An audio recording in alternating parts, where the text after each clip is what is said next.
कि जो भी आए, मैं तो आपके वखान कर रहा हूं अधीर रंजन जी, समझिए, चाहे कांग्रेस हो या बीजेपी, जो भी आए उनका मकसद दिल्ली की जनता की सेवा करना था। अगर सेवा करनी है तो झगड़ा करने की जरूरत नहीं, मगर अधिकार चाहिए तो झगड़ा करने, और झगड़ा करने का स्वभाव ही हो तो क्या कर सकते हैं। हम तो रिसीविंग एंड पर है, भाई झगड़ लो, अब क्या कर सकते हो। आप दिल्ली की जनता ने आपको चुना है, आप झगड़ा करना चाहते हो। और रूल्स बनाने के पावर के बारे में किसी सदस्य ने कहा, मैं इतना ही कहना चाहता हूं कि रूल्स बनाने के अधिकार, जो एक्ट बनाने का जिसके पास अधिकार है उसी के पास रूल्स बनाने के अधिकार रहते हैं। एक्ट बनाने का अधिकार भारत सरकार को है तो एक्ट के रूल बनाने का अधिकार भी, ये बेसिक समझ का विषय है। कैबिनेट नोट का सवाल किया, इसमें भी आप इसको गलत भ्रांति खड़ी कर रहे हो। आप ध्यान से पढ़ लीजिएगा, कैबिनेट नोट आज भी कोई भी राज्य हो, आप लोग की कई राज्य में सरकार है, वहां कैबिनेट नोट कैबिनेट सचिव की साइन से ही कैबिनेट में जाती है, फाइल पर मंत्री की अप्रूवल होती है। यहां पर क्या होता था, जब घपले घोटाले वाली कैबिनेट नोट हो, सचिव के पास जाती ही नहीं थी, मुख्य सचिव के पास जाती ही नहीं थी। मंत्री के सिग्नेचर से पहली बार मैंने इतने लंबे सार्वजनिक जीवन में, माननीय अध्यक्ष जी, कोई कैबिनेट नोट गई है ऐसा सुना है। मंत्री के सिग्नेचर से कभी नहीं जाती, इसलिए रूल्स बनाने पड़े हैं भाई। रूल्स इसलिए बनाने पड़े हैं कि रूल्स के हिसाब से नहीं चलता था, रूल्स के हिसाब से चले, उसके लिए ये रूल्स बनाने पड़े हैं। माननीय अध्यक्ष जी, मैं फिर से एक बार दिल्ली का इतिहास जरूर बताना चाहूंगा। माननीय अध्यक्ष जी, 1953 में फजल अली कमीशन का गठन हुआ, उसने अपना प्रतिवेदन 1955 में दिया। उसके पहले पट्टाभी सीतारामैया की कमेटी बनी। उसके बाद 56 में संविधान संशोधन कर यूनियन टेरिटरी की अवधारणा आई। इसके साथ साथ दिल्ली म्युनिसिपल कॉरपोरेशन एक्ट 57 नगर नियम अधिनियम लागू कर दिया गया। और 87 में जब सरकार या कमेटी बनी, उसके बाद दिल्ली को राज्य देने का निर्णय किया गया।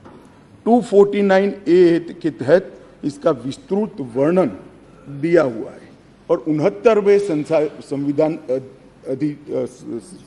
संविधान संशोधन के द्वारा इसको लिया गया। मैं एक जो रिपोर्ट है इसका कोट भी पढ़ना चाहता हूँ। पहले मैंने जवाहरलाल नेहरू जी को पढ़ा, आम्बेडकर जी को पढ़ा। श्री रिंकू जी आम्बेडकर जी को कह रहे थे कि आम्बेडकर की भावना के खिलाफ काम करे हो। रिंकू जी, हम तो आम्बेडकर जी की भावनाओं के अनुसार काम कर रहे हैं। आम्बेडकर जी ने कहा था कि केंद्र के तहत रहना चाहिए।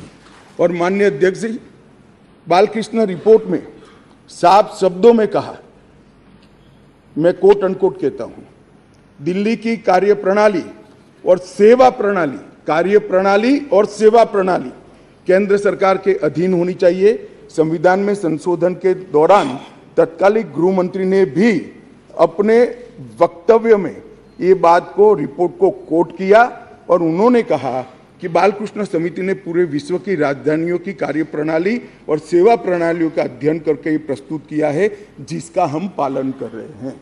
और उस वक्त गृह मंत्री कांग्रेस के थे। तो आपको ये मालूम होना चाहिए कि आप जब एक उंगली हमारे सामने करते हो तो 3 उंगली आपके सामने होती है। और मैं तो कहता हूं उस वक्त उचित ही किया था, और आज हम जो कर रहे हैं वो ही उचित ही कर रहे हैं। इसलिए आप, जैसा मैंने कहा कि आप गठबंधन को बढ़ाना चाहते हो, आपके मन में ऐसी कल्पना है कि गठबंधन बड़ा करेंगे तो शायद मोदी जी के खिलाफ चुनाव जीत जाएंगे। भाई, और 2-3 लोगों को ढूंढ लाओ, जितने हो सके इतना इकट्ठा कर लो, अगले प्रधानमंत्री नरेंद्र मोदी जी ही बनने वाले। परंतु कम से कम इसके लिए 130 करोड़ की जनता के सामने इतने एक्सपोज न हो।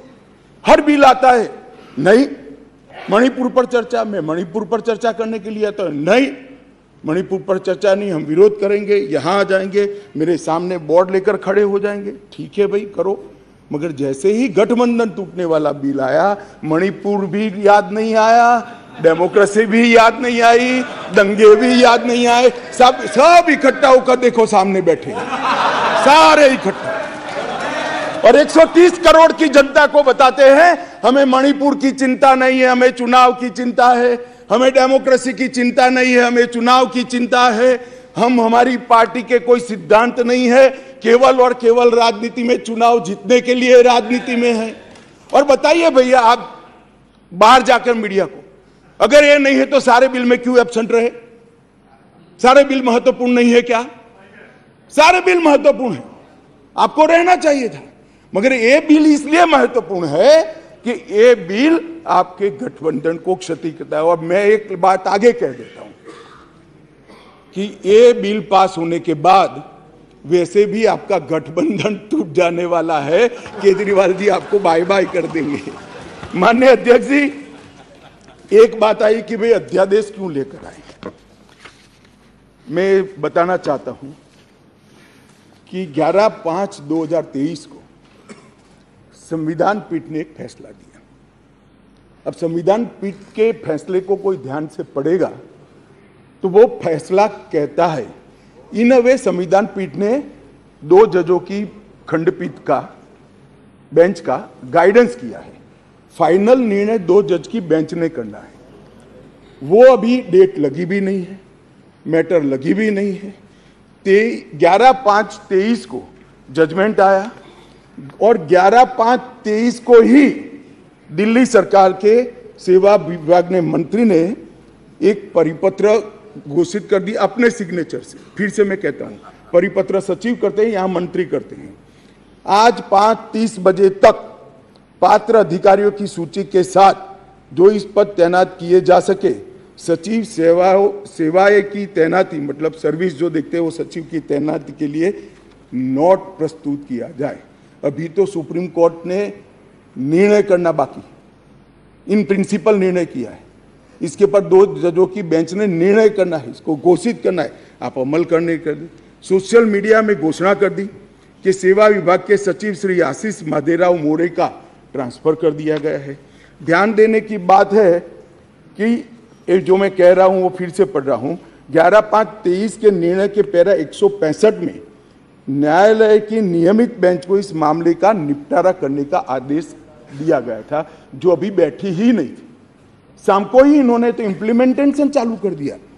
इसके बाद सतर्कता विभाग, विजिलेंस मंत्री जी ने सभी सहायक निर्देशकों को आदेश दे दिया कि विशेष सचिव सतर्कता, विजिलेंस कमिश्नर को के सचिव है विजिलेंस के, उसको रिपोर्ट न करिए, रिपोर्ट मत करिए। क्यों? अभी जजमेंट नहीं आया। क्यों? क्योंकि अब कारण कहता हूं, इसलिए न करना क्या किया जाए, इसके बहुत सारे कारण हैं, मैं बताता हूं। मित्रों,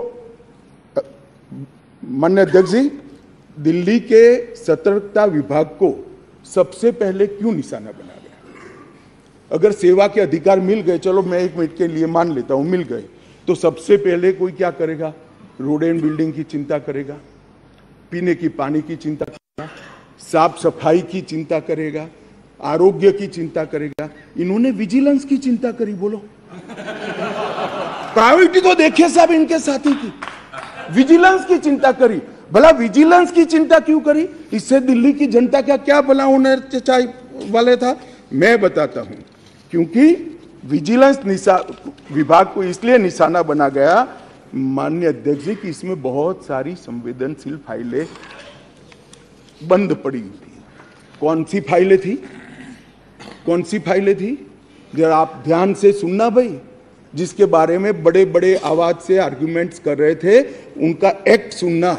आबकारी घोटाले के संबंधित फाइल, शराब की आबकारी घोटाले की फाइल, न्यायालय द्वारा जो आदेश किया था, इसका ओपिनियन जो देना था, वो फाइल विजिलेंस डिपार्टमेंट में थी, जिसके तहत उनके पूर्व डेप्यूटी चीफ मिनिस्टर जेल में बैठे हैं। अब वो फाइल कैसे इनके हाथ में दे? मुख्यमंत्री के नए बंगले के निर्माण पर अवैध रूप से हुए खर्चे के संबंधित फाइल, जिसमें स्वयं मुख्यमंत्री फंसते हैं, शीश महल की फाइल दिल्ली सरकार द्वारा उनकी पॉलिटिकल पार्टी ने उसके प्रचार के लिए, सरकार के नहीं पार्टी के प्रचार के लिए 90 करोड़ रुपया खर्च कर दिया। कोर्ट ने ऑर्डर किया कि वो 90 करोड़ रुपया पार्टी के खजाने से दिल्ली सरकार में भरा जाए। इसकी जांच की फाइल भी ये सतर्कता विभाग में थी। माननीय अध्यक्ष जी, एक फीडबैक यूनिट बना दिया। अब आप संविधान की दुहाई दे रहे हो, ये एक्ट सुधारने के पहले भी लॉ एंड ऑर्डर इनके पास नहीं है, तो उनके पास खुफिया विभाग नहीं हो सकता। उन्होंने फीडबैक यूनिट के नाम से करोड़ों रुपए का खर्च कर एक स्वतंत्र गैरकानूनी खुफिया विभाग खड़ा कर दिया। अब इसकी भी जांच चालू हो गई, वो फाइल भी विजिलेंस में थी। BSES जो बिजली सप्लाई करने वाली कंपनी है और BYPL कंपनियों का 21,000 करोड़ का बकाया था, फिर भी एक इंडस्ट्री को और रुपया दे दिया। उनको 21,000 करोड़ लेना है, वो साइड में रहा और दूसरा पेमेंट कर दिया। इसका भी विजिलेंस में इंक्वायरी चल रहा है। अब ये सारी फाइलों के लिए माननीय अध्यक्ष जी सतर्कता विभाग को निशाना बना दिया। और ये हमारे दल, मैं तो नहीं मानते सारे दल इसका समर्थन करते होंगे ऐसे काम के, मगर गठबंधन की एक मजबूरी है, इसलिए सारे दल ये सतर्कता विभाग के साथ आज आप पार्टी के साथ जुड़ गए। माननीय अध्यक्ष जी, माननीय अध्यक्ष जी, एक कहा कि भाई सत्र बुलाने का। माननीय अध्यक्ष जी, सभी दलों की कहीं ना कहीं पार्टियां रही। मैं इनको ये कहना चाहता हूं कि आपने असेंबली, एक भी असेंबली ऐसी दिखी है जिसका सत्र अवसान ही न हो। माननीय अध्यक्ष जी, सत्र आहूत होता है, आप सत्र अवसान यहां करते हो, राष्ट्रपति महोदया साइन करती है और सत्र का अवसान होता है, नए सत्र का फिर से आहूत किया जाए। एक असेंबली देश में ऐसी है दिल्ली संघ राज्य क्षेत्र की जिसका सत्र अवसान ही नहीं होता है, चालू ही रहती है। और जब भी पॉलिटिकल भाषण देना है, रिस्पॉन्सिबिलिटी से भागना है, सदन के विशेषाधिकार का उपयोग करना है, किसी को गाली गलौज करना है, तो आधे दिन का सत्र बुलाकर गाली बोलकर फिर से सत्र निलंबित कर देते हैं। सत्र का अवसान ही नहीं होता है। मान्य देखिए, ऐसी कोई सरकार देखी है आपने? मैं इसलिए कह रहा हूं, इनको बताता हूं आप किसका समर्थन कर रहे हो, इसी किस व्यवस्था का समर्थन कर रहे हो माननीय अध्यक्ष जी। और देश की जनता को यह सब मालूम है। और एक कैबिनेट के अधिकारों की बात कर रहे हैं, असेंबली के अधिकारों की बात कर रहे हैं। 2020 में दिल्ली विधानसभा का एक ही सत्र बुलाया गया, बजट सत्र, जिसमें 5 बैठकें हुई। 2 दिन का जो मजबूरी है, बजट पारित कराना है। 21 में भी एक ही सत्र बुलाया गया, बजट सत्र, जिसमें 3 दिन की बैठक करी, 4 बैठकें करी। वो बजट सत्र था, मजबूरी है। 2022 में एक ही सत्र बुलाया गया, बजट सत्र, क्योंकि मजबूरी है, बजट पारित करना है। और 2023 में भी एक सत्र बुलाया गया, बजट सत्र। इसके अलावा विधानसभा ही नहीं बुलाई माननीय अध्यक्ष जी। अरे विधानसभा के अधिकारों की हमारे विपक्षी दल के मित्र, कौन से अधिकार भाई? विधानसभा बुलानी है नहीं है, ओवैसी जी आप मुगालते में हैं, आप मुगालते में है, विधानसभा बुलानी ही नहीं है।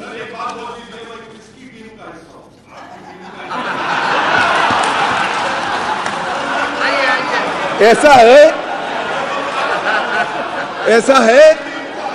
है ओवैसी जी, मैं तो चाहता हूं आप अपनी स्वयं टीम बनाओ।